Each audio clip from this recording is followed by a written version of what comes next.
All right, so moving on now, let's talk about Bad Education. All right, this is a well, I'll let you do the synopsis for this, right? But yeah, this is from Corey Finley, and this is Yeah, actually his second film. The first one right. being a show that I Thoroughbreds. reviewed. Thoroughbreds, which I Right. reviewed. We talked about actually a few years ago. Yeah. Liked it, but didn't love it. Right. Right. Pussy, it was going for dark comedy, but it wasn't really all that funny. It was Um, like I get but it, there but was facts. it didn't. Yeah, and it didn't really gel together for me. But yeah, I got Yeah, where he was yeah, going. The yeah, decision. exactly. Really, really, yeah. Like we got what he was going for. It was very well shot, very well acted, but still, it was just like, Yeah. you know what I mean? But yeah, It and was also Anton Yelchin, one of his last films, I think. yes, and that was Anton Yelchin's Right. final films. Rest in peace, Anton Yeah. Yelchin. Also quite interesting, though I only found this out this morning times recording here while I was watching a review. Actually is from Grace Rudolph, right? Who I've actually started watching her Beyond the Trailer reviews, right? She was Grace, kind of sorry. Grace Randolph. Yes, that's her. That's her, right? I Yeah. find she the same, almost at the same level as Cinema Sins, in my opinion. Uh, Or White. Look, I'm glad because okay, right? So Like, oh, I'm glad that she is doing her thing because I would admit there's not that much female movie reviewers out there, right, but right. it's how What did she's you? kick off her videos though. As this, like even in this one, like for the one for this movie here, she does this. So I literally had to watch that. I just had that replay like about 4 or 5 times because it just sounded hilarious. That so thing, right? Because she had this high pitched voice there, but she kind of did it in this way, like, the show was good, but. And the stuff that she Right. brought up, I was like, wait, you really didn't like that? You really find that was a I flaw in the show? You sure? yeah, Okay. yeah, Whatever. she's not come across like a bullshitter in my opinion. Sorry. I know, but I have respect for I have respect for what it is she doing, but still, Yeah. it's just this review. I was like, really? Okay, but anyway, but Okay. what she did bring up is that the guy who wrote the script, right, this would be Mike Markowski, Right. actually attended the same school that the show is based in, which would be Roslyn Okay. High Fine. School in Long Island. I was like, all Right. right, Right. Okay. but no, he was not part of the newspaper That yeah. that was Okay. involved in what this show is about here, right? So this is a HBO Films actually, HBO Right. Films film, I should say, and I was just hearing about it, just hearing praise about it, mainly off Right. of It was the in what performances festival? by. Tribeca. Yeah, it was in TIFF actually. It premiered in TIFF Okay. Right. September Right. 8th, Right. Okay. and yeah, it made Oh, an official premiere on HBO April the 25th actually. But right. the Right. praise was just on Hugh Jackman and Alison Janney, right? Well, Johnny, sorry. So I Right. was like, all right, cool, well, okay, but and while I was watching this show, I was thinking to myself, well, before you jump in, um, maybe this show has the potential of being nominated for an Oscar. Right. But well, not a Golden Globe because Golden Globes, came and went already. But but for me though, I was thinking, well, with the Emmys coming up very soon, I have a strong feeling this thing is gonna get nominated for Emmy. This Okay. thing, this thing Yeah. Yeah. definitely Yeah. deserves a Emmy nom nom, if not a Right. Oscar nom. But I would be so pleased if, yeah, because why bringing this up? Because the whole shifting of the whole paradigm as far as well, theatrical releases now making it the way to VOD or cable. So are these Right. shows still eligible for being nominated for Academy Awards? And well, I don't know if it's gonna be the case for this show here. I would be happy just saying that right off the bat if it gets a nomination. Um, I'm not sure if it will with the timing of it, right? But I think with Emmys though, because like I say, Emmys coming up soon enough. Yeah, this deserves an Emmy nom, man. Just mainly because of Hugh and Allison, right? But Yeah. before I get to all of that though, Ricardo, what is Bad Education about? Right. So it's about it's Roslyn High School in Long Island in Jersey, Yeah, and basically it's this. Well, schools they have the incentive again, another perverse incentive scenario where they're driven to make the most amount of getting into this college and that college, and we're the fortunate country to do so and so. I forget. So off the top of my head, I can't remember Hugh Jackman's character's name is Frank something. Right. Is Francis, well, Frank Tassoon. Tussle, right.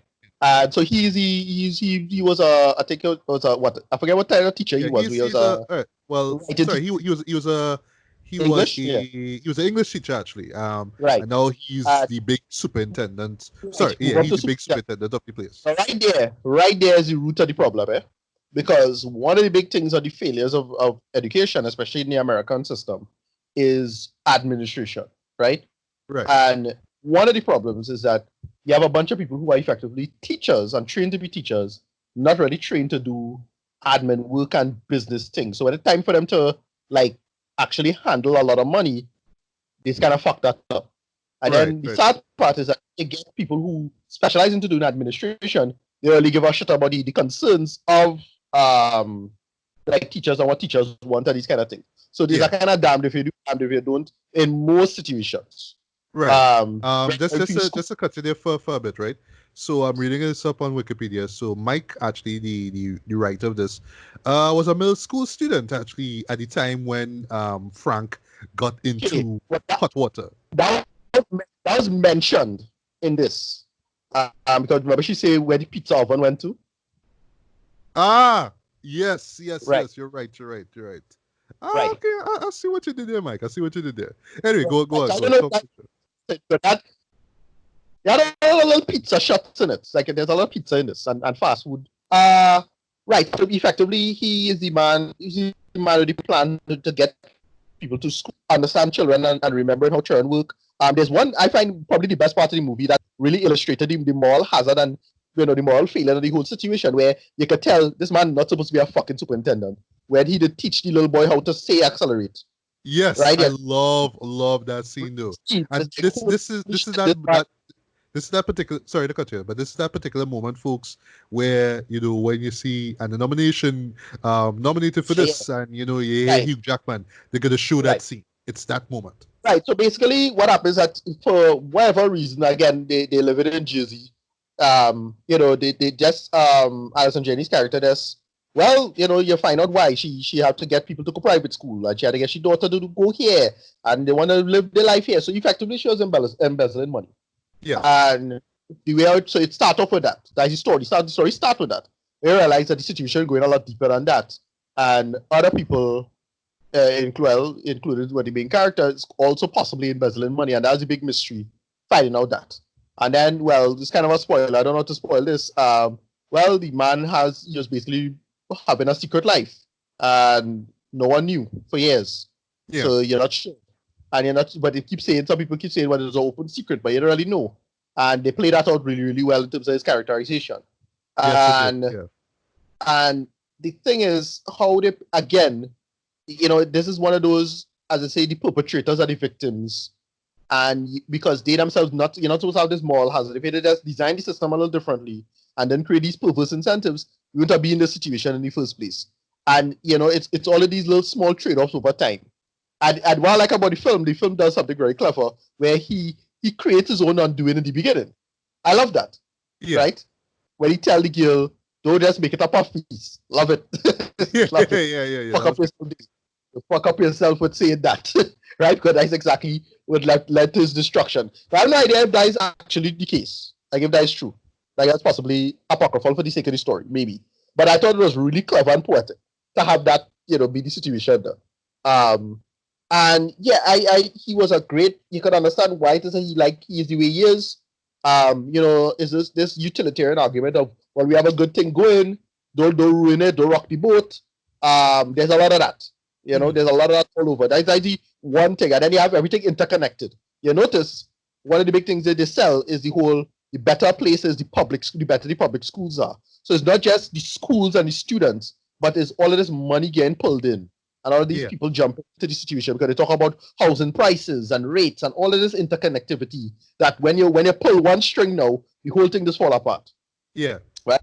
And that's what I liked about that, is this interfering with complex systems and making systems unnecessarily complicated for, these short-sighted reasons now. And it's like, nobody's seeing because nobody wants to look. That's the main problem. And I thought that worked. It had this great mall paradigm aspect to it. You know, I love good mall stories, as in you could see why people could get trapped in these mall failings because they have purpose incentives. Another movie that did that, the last movie that did that really well for me was one of my favorite movies of last year, Uncut Gems. Right? Very similar situation where you know, you're slowly spiraling into lower and lower, and you know why. Like they themselves have moral feelings. They should have seen it, but because of the nature of it increased that over time.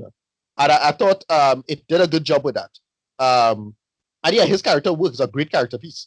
Yeah, I agree with you for the most. Yeah, I totally agree with you. I should say, in terms of Hugh Jackman's character, I thought that Frank Tassoon was just such a intriguing character for me, but and it's just like with every single scene, but just the more you get to know this guy, the more the show just kind of strips away all these layers and you realize, oh well, this is what you really are, this is what you was hiding, and then you kind of understand why he would do that, right? One major aspect about it, which I don't want to spoil, came off a little surprising at first though, but is that when they dropped this huge bombshell near the middle of the show actually, where you realize, oh well, all right, so this secret life apparently was something that this particular person didn't know about, right? That's all I'll say. And how that ended actually, I was just like, yeah. And not to spoil anything though, there's one line that they dropped though that was just like the perfect full stop, the perfect punctuation to that whole reveal that, oh my god, this guy had a secret life all the time. Well, and it's based off of something that a character brings up just out of the blue, right? And it's to the point that Hugh doesn't get around to really understanding why, or okay, what do you mean by this, right? But that same particular phrase comes back there at the end, though, and I'm just like, wow, though, you know what I mean? Just right there, full stop. That's all they need to do, right? But yeah, I enjoy the hell out of this, though. I wouldn't really call this a grind, though, but I would admit, though, that going in, because I didn't watch any trailers, I didn't want to know much about it going in, right? I was wondering at first, okay, all right, where's the conflict going to take place? Like, I'm watching everything, and like, all right, I like Hugh Jackman. I like Frank, right? I know I should like him, but something off about him, boy. But I'm sorry, but I just really like him, right? But then they will reveal certain things like, okay, you're hiding this, all right. I can kind of understand. And then more things will sort of happen now. And just like, okay, what? And then all of a sudden, Alison Janney, who plays Pamela, right? Her predicament comes in now. You're thinking, okay, so it's about her and what happened. But then she, pretty much does something, just kind of let people know, just kind of say right off the bat, you are the only sociopath there. So it's like, okay, this is directed at Frank. All right, cool. So what happened to Frank? That's when the show really started to pick up there. It's like, oh, okay, this is where they going at, basically. It's like, oh, you take me down, Jen, all right, I gotta take you down, everybody else with you. And that's all it is. Well, you get the sense, you knew that was coming in a sense, but not in the way you thought it was. Because it was like, oh, she just was kind of the normal FBI shit, right? The cops scare her. Like, she had to, so you didn't get the sense, like, you get the sense that she was loyal to Frank, kind of still. Because remember when she keep defending the Skybridge thing he was building and all of that stuff. And so I didn't have the end sense that she would have totally like betray Frank or it was this big revenge thing on her part. You're right. I kind of worded it wrong, but yeah, she didn't really do it to bring down Frank. But yeah, it's just kind of like the snowball effect. They're like, oh well, this thing happened, so here's a rebuttal, basically, right? Right. Speaking of the Sky Bridge or the Sky Walk, as they call it, right? Right. This big project that they want to do, and oh gosh, this girl Risha, right? So her name is Geraldine Viswanathan, right? If I got the name wrong, please forgive me. She was probably one of the standout characters in a comedy that I enjoy called Blockers, right? And I was like, oh yeah, she's in the show. Okay, cool. All right, nice. Yeah, so she's basically doing this. And that boy from Hereditary was in this, right? Yes. Alex Wolff, and is when I noticed him more like, oh yeah, that's him, right? So he is the owner or main editor, I should say, of the news magazine, and the newspaper actually for the school, and Rachel works works for him basically, right? So yeah, so she's just trying to figure out, okay, well, y'all plan to spend all this money on this skywalk thing, but classrooms need renovations. You know what I mean? There's holes in the well, sorry, not holes in the ceiling, water leaking from the ceilings and stuff like that. Yeah, from the roof. Sorry. And it's like, well, you're still going ahead with this. So the more she investigates now, the more she deeps now. The more she digs deep, sorry, she realizes, all these, shell companies and all that kind of stuff that may or may not be real, and there's a lot of money being spent where the money's going and all that kind of stuff. And I dug her character actually. And the funny thing is that Grace Rudolph actually, once again from me on the trailer, kind of didn't like her character at all because she just felt she was a little too nosy, and it was like, oh well, you're just kind of doing this because. Okay. What should I say? Sorry. Well, this before we what should I say basically that it almost felt like, according to Grace, like she was against them. You know what I mean? So she was just trying to find. Right. Trying to just dig deep and find some kind of way to expose them. You're ruining this in my mentioning Grace Randolph because it's such a bullshit comment. Two things. One, he encouraged her, right? Yes, you're right. One. And then two, she had a reason for it later on. We can find out what her father got his career ruined for, right? That's right. That happened a little earlier. Yeah. Right, that happened a little earlier, and that happened around the 2000s or so when the dot-com bubble crashed and you had stock market shit going down. You had all these stories like that. So that makes sense. So it's like, why was he complaint exactly? Whatever. Again, I don't want to mention Grace Randolph. Who cares? Yeah, all right. So this will be the last time we'll talk about her, right? Once again, respect to her, but this is the last time. So yeah, I dug her character as well. And just the stuff that she finds out, because basically, we see things through her eyes pretty much. So, all these little stuff behind the scenes that being swept underneath the rug, though, and that's how she fights. It was great. Ray Romano's in this too, and like for the instant I heard his voice, I was like, yeah, Ray, this nice Ray, because last time we saw him was in The Irishman. Yeah, he's had those side roles and he's good, man. He's enjoyable. Yeah, Irishman, he was good. Yeah, and he was great in this too. There's a key moment between him and Frank, though, that I love, though, where this is around the time when shit hits the fan, basically. It's just like, dog, you know what I mean? I looked up for you, man, and you know what I mean, all that kind of stuff, man. And that was just a powerful moment. And the way how that shot ended, basically, which is just basically this wide shot of the bleachers at this football field, was excellent in my opinion. Great. This is a very, very well shot film. Yeah, they touch on this thing, which is the wealth gap of it all, and they could tell, it had this whole. I always say the worst people in a system, every time you have a system and the system have to be maintained as a shitty system, the worst people, middle management. Right. And the reason why is that because they have the biggest incentive. If the system failed, they have the most to gain from it going up. In terms of if it keep it going and making more money now, going forward.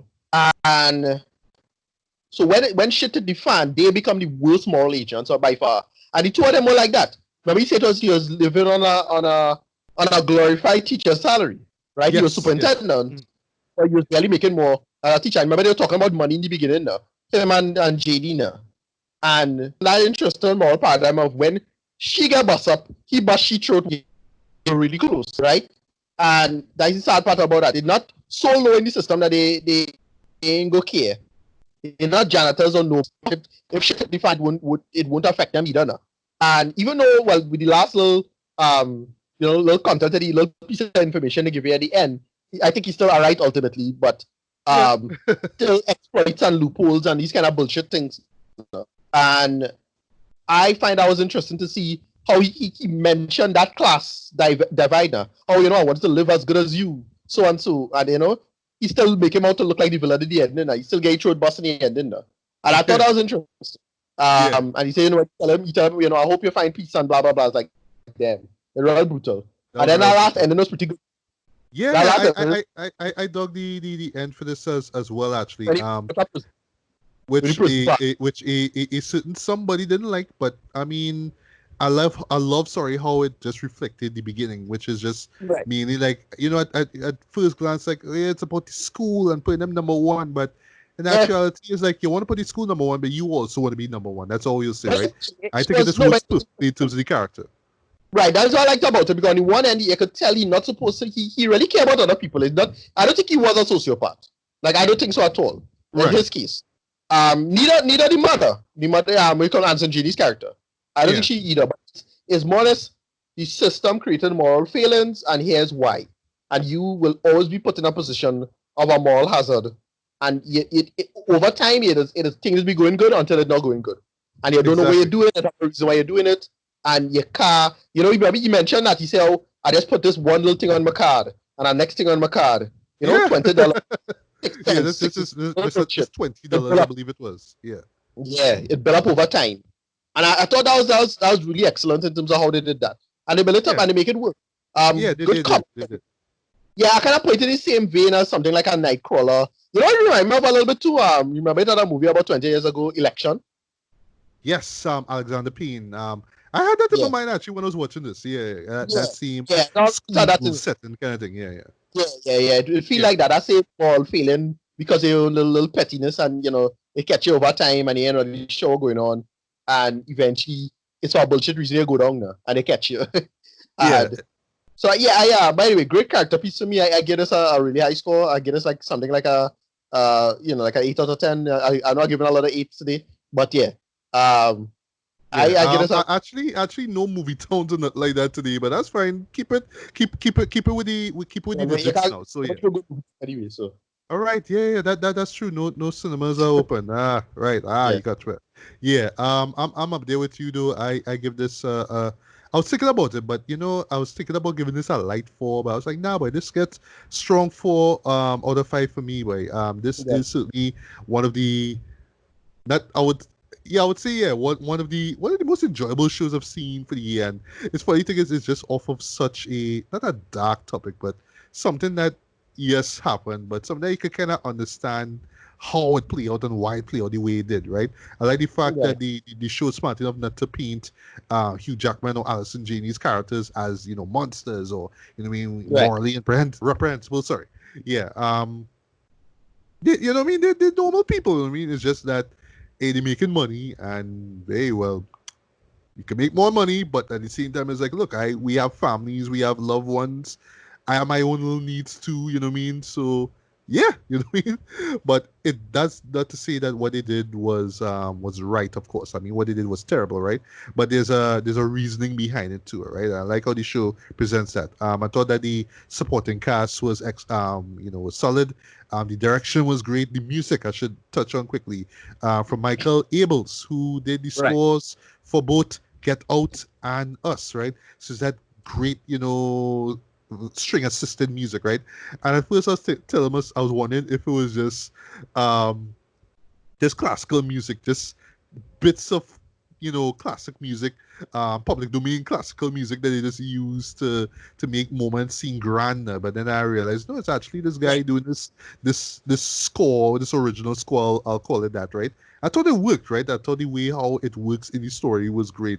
Kind of painting these guys as, yes, we're heroes and we're large in life. You know what I mean? Not rock stars, but like, yeah, I mean, kids love us. You know what I mean? People love us.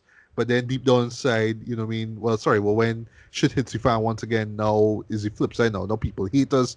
Now people are scorning us and all that kind of stuff there. You know what I mean? What else I want to say? Hugh Jackman gives one of the best performances I've ever seen from him. Which is, you know, seeing a look. I mean, the man is a talented actor. You know, all throughout his career. Like we we always like to zero in on him, like, oh, you're Logan, but no, he's done better stuff. He's done great roles over the years, right? And this is one up there. I can't say this is, you know, the best one, but yeah, this is certainly one of the best. I thought it was. I thought it was one. It's actually one of my favorite roles now because it's very subtle. A lot of just some great emotional moments. Again, he's not a sociopath. I don't like that at all. How she frame him as that. And you know, it's not. I don't think she really meant it, but you know, you get it. They back to each other, blah blah blah. Yeah, it's that. Yeah. Right, and then because like that scene in the end when he was in the car, with the other fella, great. Oh yeah, that was a powerful moment. I was like, wow, great. Okay, yeah, because as much as the show has this kind of dark sense of humor, just like Thoroughbreds, there's some really, really powerful, like, dramatic moments in the show. I just love how they blend that, right? So it's not funny, ha ha ha ha all the time. When you think about it, it is kind of hilarious. But at the same time, it never forgets that it is a powerful drama. It is about characters that are in situations that they kind of put themselves into, or at the same time shouldn't be in, and you just kind of feel for them. You know what I mean? Despite the situation that they're in. Also, Alison Janney, I thought that she was excellent in this too. And once again, just going back to what I said before, I do see them, getting Emmy noms for this too, because I thought that they were fantastic in this too. And I would actually love to see them get Oscar noms for this too. I think this is a show that, kind of deserves. I would say this is certainly an Oscar-worthy show right here, man. I mean, this is one that, if you just love solid acting, great storytelling, with a moral message, this really does have a great message to it, I believe it or not. This is an absolute must-see, man. So I do see this making it to my top 10 list, or maybe as an honorable mention, but it's on HBO right now. Definitely check this out. And this, even if you kind of look at it like, okay, I don't know, it's the American school system, I don't know, it's not that complicated of a show to understand. Exactly. It's not about that. It's not really about that. It's about, again, moral hazards. That's right. And that's really what makes this show work. And that's like I always say, I wasn't sure where the show is going, right? But then when it picks up, it's just like, I'm in for the ride. I was largely ignorant of this story completely. I didn't know what it was about. But what I thought it was going to be about is the idea that schools do prepare people for college. I know that's a big thing. You're just helping people pass a test, and they kind of flunk out of college because when they introduced the guy in the beginning, the Kyle fellow. Which, by the way, sorry to interrupt you. By the way, I saw the name and I was like, the name Watchman. Is Rafael Cazaldred from Blind Spotting, one of my top 10 favorite movies of the decade. Him, he's in this. Wow. That your boy from your boy from Blind Spotting. That's true. But it's when they I thought it was about that. Like how is you're failing students and they're doing good in high school, but they don't really go on now. I was like, no, it's not about that. I didn't see that subplot coming, but when it happened, I was like, oh, this kind of interesting though. Like, okay. Right. But how they carried out though, I was like, brilliant. Yeah, that's a big wrinkle. Anyway, 8 out of 10, pretty good. Loved it. 4 out of 5, really good. Loved it. Definitely a must see, guys. Definitely check it out.